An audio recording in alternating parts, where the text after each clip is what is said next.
4년제 대학을 졸업하고 전문대에 다시 입학하는 경우가 늘고 있습니다. 올해 이 같은 이른바 유턴 대학생이 역대 가장 많은 것으로 나타났습니다. 대구 연구개발특구를 구미까지 확대하려는 움직임이 경북에서 일고 있습니다. 대구와 경북이 하나의 경제 공동체라는 것인데 성사는 쉽지 않아 보입니다. 정부의 정보를 국민에게 알려주기 위한 관보가 개인 신상정보 노출의 통로가 되고 있습니다. 문제점을 줄이는 방안이 법률로 발의됐지만 아직 국회에 계류 중입니다. 재보궐선거 사전투표가 오늘과 내일 이틀 동안 계속됩니다. 시청자 여러분 안녕하십니까? 대구 경북 소식 전해드립니다. 닷새 앞으로 다가온 상주군이 의성 청송 국회의원 재선거 판이 요동치고 있습니다. 자유한국당 김재원 후보의 보좌관 급여 횡령 의혹이 불거지며 상대 후보들이 사퇴를 촉구하고 있습니다. 심지어 같은 당 소속 상주시의원 8명도 정무수석을 지낸 김 후보가 대통령 탄핵 사태에도 정치적 책임 없이 본인의 선거운동을 하고 있다며 집단 탈당했습니다. 정동원 기자가 보도합니다. 자유한국당 소속 상주시의원 8명이 탈당했습니다. 박근혜 대통령은 감옥에 있는데 정치적 책임이 있는 김재원 후보는 본인 선거운동을 하고 있다며 친박 패권 세력에 휘둘리는 자유한국당에 좌절을 넘어 분노한다고 했습니다. 소속 당과 공천자를 부정하며 시의원이 집단 탈당하기는 이례적입니다. 무거운 마음으로 정든 자유한국당을 탈당합니다. 후보 단일화에 승리한 성윤환 후보를 지지합니다. 상주시의원 17명 중 무소속 3명을 제외한 자유한국당 소속은 14명, 나머지 6명의 자유한국당 소속 시의원은 3명이 김재원 지지, 3명은 유보 입장인 것으로 알려졌습니다. 김영태, 김진욱, 성윤환 후보는 김재원 후보의 급여 횡령 의혹을 언급하며 후보 사퇴를 촉구했습니다. 논란이 된 보좌진 2명 이외 또 다른 전 보좌관은 신협 이사장으로 있으면서 보좌관으로 등록해 급여를 받았다며 추가 의혹을 제기했습니다. 이에 대해 김재원 후보는 보도자료를 통해 2명의 급여를 횡령했다는 건 사실이 아니라 오히려 본인이 금전적 피해자며 추가 의혹에 대해서는 해당 신협 이사장은 비상근 명예직이어서 겸직할 수 있고 급여 횡령은 없었다고 밝혔습니다. 아울러 의혹 보도 내용에 이른 과정과 관련자, 향후 보도에 대해 모든 법적 수단을 동원해 책임을 묻겠다고 강조했습니다. MBC 뉴스 정동원입니다. 요즘 4년제 대학을 졸업하고도 취업하기가 하늘의 별 따기인데요. 그러다 보니 전문대에 다시 입학하는 경우가 많은데 올해 이 같은 이른바 유턴 대학생이 가장 많은 것으로 나타났습니다. 보도에 김은혜 기자입니다. 올해 전문대 간호학과에 입학한 46살의 김진 씨. 어학계열 석사학위를 받은 전업주부였다가 인생 2막을 열고 싶다며 외국대학과 복수학위 과정이 있는 전문대에 다시 입학했습니다. 나이가 40대든 50대든 앞으로 남은 날들이 더 많지 않습니까? 그래서 저도 취업을 생각을 한 것입니다. 전문 자격 같은 것을 취득해가지고 노후에도 대비하고. 영문학을 전공하고 4년 동안 학원 강사로 일해온 김태현 씨도 적성에 맞는 일을 하고 싶다며 다시 공부를 시작했습니다. 처음에 입학할 때는 그때 어리니까 학교 간판이 중요하다라고 생각했는데 살면서 보니까 간판이 다가 아니더라고요. 중요한 거는 자기가 추구하는 게 무엇이냐라는 걸 생각하게 됐고. 올해 전문대 입학자 가운데 4년제 졸업자는 주요 대학마다 조금씩 오른 것으로 나타났고 전국적으로도 지난해보다 4.5% 오른 역대 최다를 기록했습니다. 전통적인 인기 분야인 보건, 의료뿐 아니라 자격증이나 면허증이 있는 분야로 확대되고 있습니다. 이과 자체가 전국에서 별로 없고 특성화된 과다 보니까 이쪽이 워낙에 특성화되다 보니까 수요도 일단 인원 자체도 적고 요구하는 곳은 많고. 유턴 대학생이 늘면서 전문대학들도 이들을 잡기 위한 프로그램 발굴에 적극 나서고 있습니다. 유턴하시는 분들은 이제 아무래도 해외 나가시는 걸 굉장히 선호해서 해외 어학연수를 사주 가는 프로그램들이 많이 있습니다. 그래서 말레이시아는 의료 통역, 그다음에 일본, 그다음에 미국, 영국 그렇게 가고 있고요. 심각한 취업난에 전문 기술 교육이 주목받으면서 대졸자의 전문대 유턴이 계속 늘어나고 있습니다. MBC 뉴스 김은혜입니다. 대구 서구 광장코아 건물의 재건축이 추진되고 있습니다. 지주 100%의 동의가 필요한데 대구은행 영업점만 반대하면서 갑질 논란이 일고 있습니다. 자세한 사연을 권윤수 기자가 보도합니다. 건축된 지 30년 된 대구 서구의 광장코아. 한때 이 일대의 랜드마크였지만 지금은 상가 곳곳이 문을 닫았습니다. 내부는 온통 곰팡이가 쓸었고 바닥은 걷기가 힘들 정도로 울퉁불퉁. 천장은 곧 내려앉을 것만 같습니다. 이런 상황에서 누가 임대를 이어 들어오겠어요? 서구에서 요지 중에 요지입니다. 최고 요지입니까? 최고 요지에 월세 보증금 100만 원에 월세 10만 원 받는 데가 어디서요? 이 때문에 지주들이 재건축 추진에 나섰는데 82명 중 단 한 곳 대구은행만 영업 피해를 이유로 반대하고 있습니다. 대구은행은 찬성을 위한 전제 조건을 제시했는데 공사 기간 중 150평 이상의 임시 영업점을 달구벌대로에 직접 구해줄 것과 이사와 영업에 필요한 모든 비용은 물론 인테리어와 가구, 간판 비용도 요구했습니다. 또 지분율보다 5배나 많은 주차 공간도 찬성 조건으로 달았습니다. 지주들은 은행 요구 조건대로 이 일대 점포를 알아봤더니 임대료와 인테리어 비용, 이사 비용 등을 다 합쳐 무려 42억 원이나 든다고 하소연하고 있습니다. 대구은행이 이 서민들로 인해서 대구 시민으로 인해서 이렇게 커왔다면 이거 적극적으로 나서서 참 우선 동안에 불편하지만도 이렇게 하겠다고 이렇게 나와야지 되는데 이거는 말이 안 되는 소리를 하고 있어요. 대구은행은 영업점을 옮겨야 하는 입장에서 관련 비용을 시행사나 지주들이 부담하는 것은 당연하고 무엇보다 시행사를 신뢰할 수 없다면서 공식 인터뷰는 거부했습니다. 지주들은 자기들은 영업이 잘 된다는 이유로 노후한 건물의 재건축을 막고 있는 대구은행의 행태가 바로 갑질이라면서 분통을 터뜨리고 있습니다. MBC 뉴스 권윤수입니다. 오는 12일 치러지는 재보궐선거 사전투표가 대구시의원 보궐선거가 실시되는 수성 제3선거구 6개 동사무소, 달서구의원 보궐선거가 실시되는 2개 동사무소에서 시작됐습니다.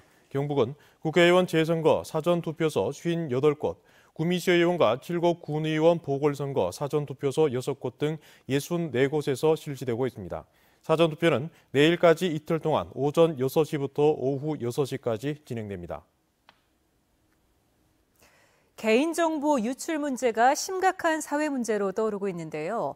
정부가 국민에게 정보를 알려주기 위해서 발행하는 관보에 개인 신상 정보가 상세히 노출돼 있어 제2의 피해가 우려되고 있습니다.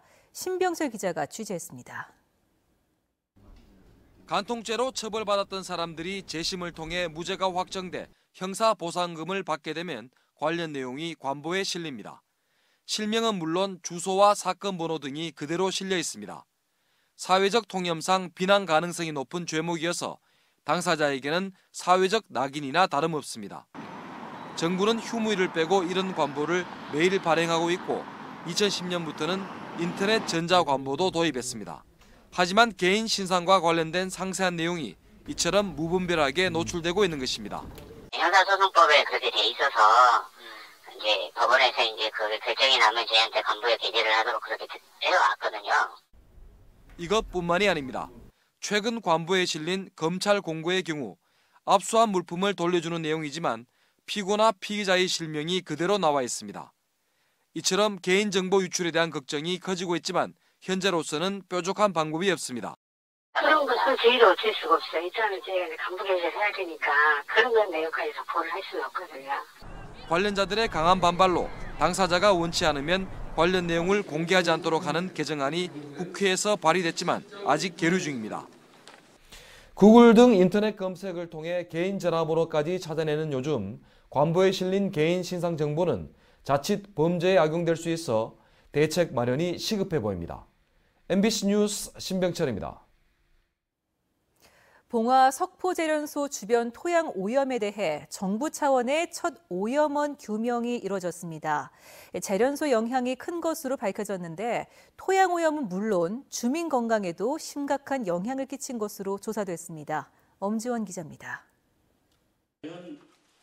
토양 오염은 심각한 수준이었습니다. 제련소 반경 4km 이내에 농경지와 학교 용지 등 주민 생활 권역 450여 곳에서 천여 개의 시료를 분석한 결과 이 중 60%에 달하는 271곳 지점에서 토양 오염 우려 기준을 넘겼습니다. 중궁속별 평균 농도는 우려 기준의 1.2배를 넘지 않았지만 최대 농도는 수십에서 수백 배의 차이를 보였습니다. 1급 발암물질인 카드뮴이 최대 100.92배, 납 5.39배, 아연 19.94배, 비소 6.54배였고 구리가 14.31배를 초과했습니다. 북풍이 부는 지역적 영향에 따라 제련소 북쪽을 중심으로 오염도가 짙었습니다. 5, 6km 떨어진 폐금속 광산을 제외하고도 영풍 석포제련소의 직접적 영향은 52%, 절반 이상인 것으로 확인됐습니다. 제련소가 얼마만큼 기여를 했다. 그러니까 즉 오염된 지역의 어떤 복합 오염은 52%가 기여를 했다라는 부분만 확인했다는 것도 큰 성과이지 않나. 공장 중금속은 체내에도 파고들었습니다. 석포 면민의 38%, 800여 명을 조사한 결과 국민 평균보다 소변 중 카드뮴은 2.64배, 혈중 납은 2.08배 짙은 것으로 확인됐습니다. 특히 노출 농도는 제련소와의 거리가 가까운 주민일수록 더 높게 측정됐습니다. 이는 제련소와의 상관성을 입증하는 결정적 내용이지만 환경부는 이것이 질병으로 연결된 것은 확인되지 않았다며 모니터링이라는 미온적 대책만 내놨습니다. 어정쩡하게 기준치도 정확하지도 않고 어떻게 하겠다는 적어도 없고 인정을 할 수가 없습니다.